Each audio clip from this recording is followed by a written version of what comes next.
Et yo la guilde, Cologarn est l'un des 3 boss de l'antichambre d'Ulduar. Ce géant est immobile et il vous bloque le passage pour la suite. Bien qu'impressionnant, ce n'est pas un combat difficile si vous êtes attentif à certaines mécaniques. De plus, il n'y a pas de hard mode, mais vous pouvez débloquer le haut fait culte, pas de bras, pas de chocolat, et ça, c'est beau. Pour ne pas manquer les prochaines vidéos, n'oubliez pas de vous abonner et d'activer la cloche, et si vous avez des questions, laissez-les en commentaire ou directement sur Discord. Sur ce, c'est parti!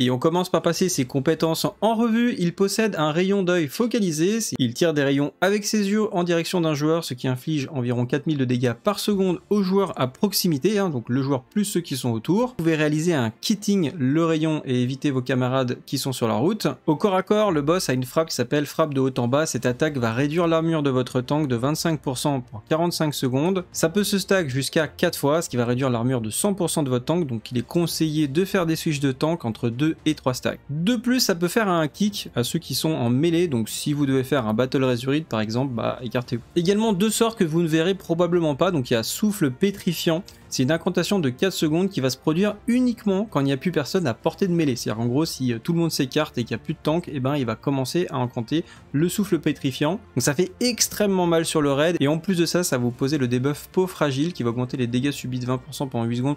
Enfin bref, normalement le souffle déjà vous achève et le peau fragile vous termine. Donc le boss est composé de 3 entités, il y a le buste, la main gauche et la main droite.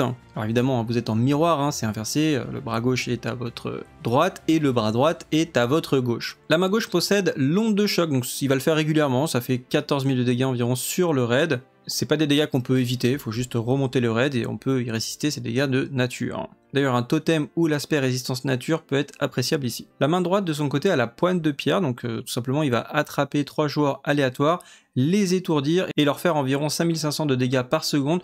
Donc il faut réaliser environ 450 000 de dégâts sur ce bras pour le faire lâcher prise et libérer les joueurs. Et si vous n'y arrivez pas après 15 secondes, les joueurs seront tués par la compétence qui va avec, qui s'appelle presser à mort. Si vous tuez les 2 bras en même temps, le boss va vous faire en fait 1K de dégâts par seconde à tout le raid avec son cri de pierre. À chaque fois qu'un des bras meurt, il va faire apparaître des golems de pierre, donc 5 golems de pierre, qui vont faire régulièrement des novas de pierre instantanés qui font environ 6000 de dégâts par golem, soit environ 30k au total, et qui vont augmenter les dégâts subis. Donc les corps à corps, vous êtes invités à ne pas vous stacker sur ces mobs. Pour résumer la stratégie, vous avez 2 tanks qui vont rester en mêlée du boss et faire leur rotation sur les debuffs d'armure entre 2 et 3 stacks en fonction des CD disponibles. Et le tank qui n'est pas en train de tanker, tout simplement va récupérer les adds s'il y en a. Le raid doit prendre plutôt l'espace gauche de la pièce et éviter autant que possible de ce pack afin d'éviter plus facilement les rayons. On va toujours focus la main droite afin de libérer très rapidement les joueurs qui se font attraper. Quand le bras droit meurt, les mêlées doivent s'écarter rapidement pour éviter de mourir des AOE et des ZAD, et un off-tank récupère les ZAD. Une fois qu'il a un bon aggro, vous pouvez stun de zone, grenade, etc. pour détruire rapidement les différents mobs. Notez que détruire un bras fait perdre de la vie au boss, 15% de ses points de vie pour être précis,